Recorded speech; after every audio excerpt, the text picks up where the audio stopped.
ধর্ষণের অভিযোগে অভিযুক্ত কার্তিক মহারাজ নবগ্রাম থানা তলব করেছিল, কিন্তু তিনি নবগ্রাম থানাকে এড়িয়ে হাইকোর্টে আবেদন করেছিলেন। হাইকোর্টে স্বস্তি পেলেন কার্তিক মহারাজ। তদন্ত চলাকালীন কোনো রকম কড়া পদক্ষেপ কার্তিক মহারাজের বিরুদ্ধে নয়, জানালো হাইকোর্ট। কার্তিক মহারাজের ধর্ষণের অভিযোগে তদন্ত চলছে।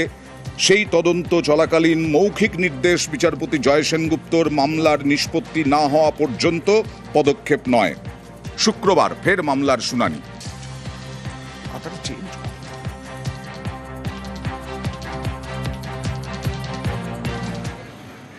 নিজের এলাকাতেই গো ব্যাক শুনতে হলো মন্ত্রী সিদ্দিকুল্লাহ চৌধুরীকে। নিজের এলাকাতেই আজকে তার বলা হচ্ছে অভিযোগ, তার দলেরই লোকজন নিজের এলাকায় বিধায়ককে গো ব্যাক স্লোগান দেন। মন্ত্রীকে লক্ষ্য করে কালো পতাকাও দেখানো হয়।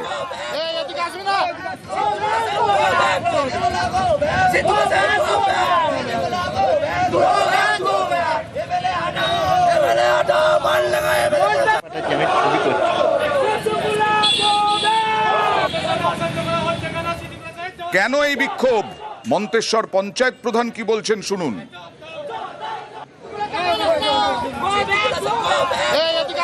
আমাদের এখানে যে তোলাবাজ, ধান্দাবাজ, চিটিংবাজ মন্ত্রী আছে, শুধুমাত্র তোলা ছাড়া কিছু বোঝে না।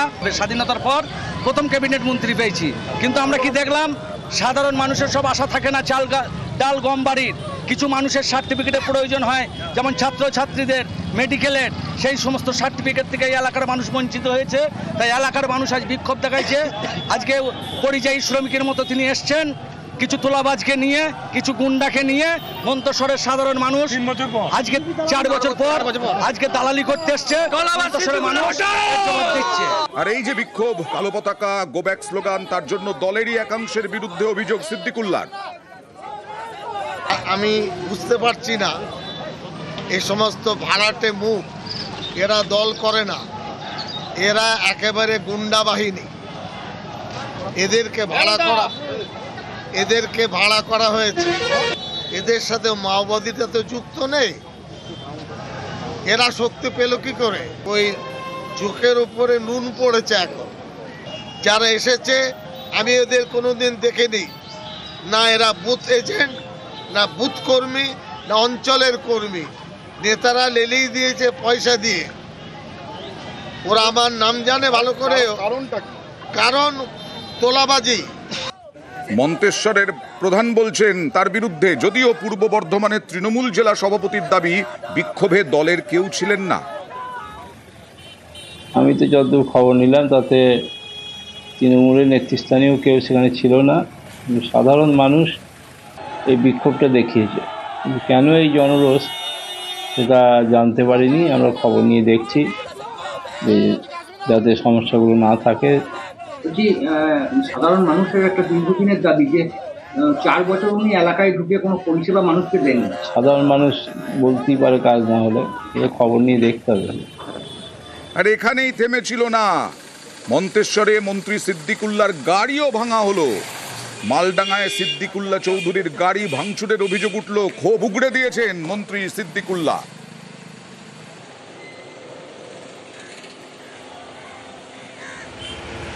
ছজনকে 10 জন ছেলে হবে, একজন ছেলে তো তীরে লাঠি নিয়ে আমাকে মারতে চলে আসলো কালো পতাকা নিয়ে। আমার সিকিউরিটি আপেল সে তাকে বললো এখানে কি? সে যদি আমাকে একা পেত হয়তো মেরে ফ্ল্যাট করে দিত। থানার বড়বাবুকে আমার সিকিউরিটি বললো আপনাদেরকে সরান, এখানকার আইসি মন্তেশ্বর থানার। তিনি বললো আমার দায়িত্ব আছে, আপনি এখানে আসবেন না, আমি যা করার করবো। এবং রীতিমতো তাদেরকে সুযোগ করে দিলেন যে তারা যেন একটা ক্যাবিনেট মিনিস্টারকে কালো পতাকা দেখায়। 100% আহমদ শেখ আছে। আহমদ এখানকার পঞ্চায়েত সমিতির বোধহয় সভাপতি। তারপরে তার ব্যাপারে অসংখ্য ফাইল সব জায়গায় জমা আছে। আর আপনাদেরকে মনে করিয়ে দিই, কালীগঞ্জে উপনির্বাচনের ফলের দিন সিপিআইএম কর্মী সমর্থকদের বাড়িতে বাড়িতে টার্গেট করে পূর্ব পরিকল্পিতভাবে তৃণমূল কর্মী সমর্থকরা তারা বোমাবাজি করে। বোমার আঘাতে মৃত্যু হয় তামান্নার। আর তারপর থেকেই প্রতিবাদ চলছে। হাইকোর্টে মামলা হয়েছে, হাইকোর্টে গেল তামান্নার পরিবারও।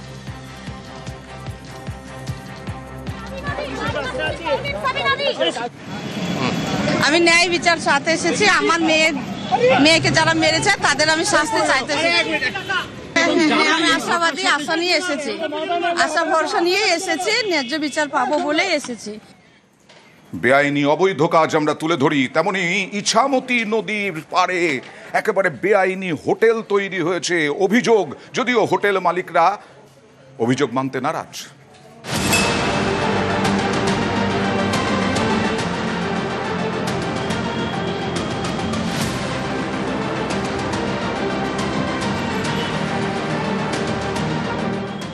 এটা ইছামতি নদী। এই দেখুন, নদী দখল করে তৈরি হয়েছে একের পর এক হোটেল।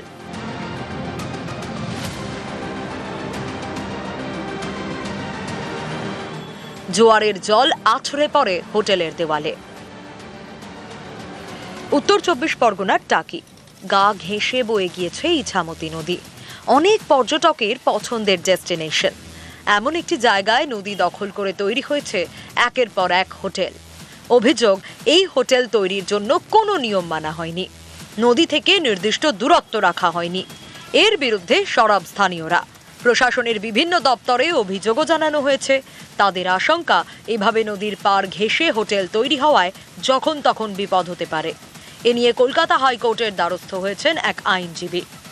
এইভাবে হোটেলগুলোকে খুব বিপজ্জনক অবস্থায় কনস্ট্রাকশন করে একটা পর্যটকদের টানবার যে একটা উদ্দেশ্য, কিন্তু প্রফেশনাল কারণের উদ্দেশ্যের জন্য কত পর্যটকের যে প্রাণহানির সম্ভাবনা হতে পারে, এটাকে সম্পূর্ণরূপে তুচ্ছ করে আজকে যে পরিস্থিতি তৈরি হয়েছে, এটা আমার মনে হয়েছে একটা মহামান্য আদালতের কাছে তুলে ধরাটা খুব দরকার। শুধু অবৈধ নয়, ওর পাশাপাশি আরও 2-3টে গেস্ট হাউস আছে, এ সবই নদীর ভেতরে এবং এগুলো আইনত নিষিদ্ধ হওয়া উচিত। কিন্তু পাশাপাশি নদীকে যেভাবে এরা আটকে ফেলেছে, তাতে আগামী দিনে যদি বড় বিপর্যয় ঘটে, তার জন্য দায়ী থাকবে এই গেস্ট হাউসগুলো। নোটিশটা হয়েছে, নোটিশটা আমার কাছে আসেনি। হ্যাঁ, বেশ কিছু আনঅথরাইজ সম্ভবত আছে, যেগুলো আমরা কর্তৃপক্ষের দৃষ্টিগোচর আমাদের MRN থেকে আমরা করেছি। এখন তো এগুলো অনেক আগের, কোনো ইলিগাল কনস্ট্রাকশন আমরা লিখিতভাবে কাউকে আমরা দিই। সিটি গেস্ট হাউসে আমার জমি বাস্তু, পৌরসভার পারমিশন, বিল্ডিং প্ল্যান সব কিছু নিয়েই করা হয়েছে। যেহেতু আমি রাজনীতি করি, এটা বিরোধীদের চক্রান্ত। যাদের কাছে চিঠি পাঠিয়েছে, আমার কাছে নোটিশ আমি পেয়েছি। প্রশাসন আমাকে ডাকলে আমি নিশ্চয়ই তার নথিপত্র দেখাবো। বৃহস্পতিবার সকাল থেকে ইছামতি দখল করে হোটেল নির্মাণের খবর দেখায় নিউজ 18 বাংলা। এরপরেই পদক্ষেপ। আধিকারিকদের থেকে রিপোর্ট তলব করেন সেচমন্ত্রী মানস ভূঁইয়া।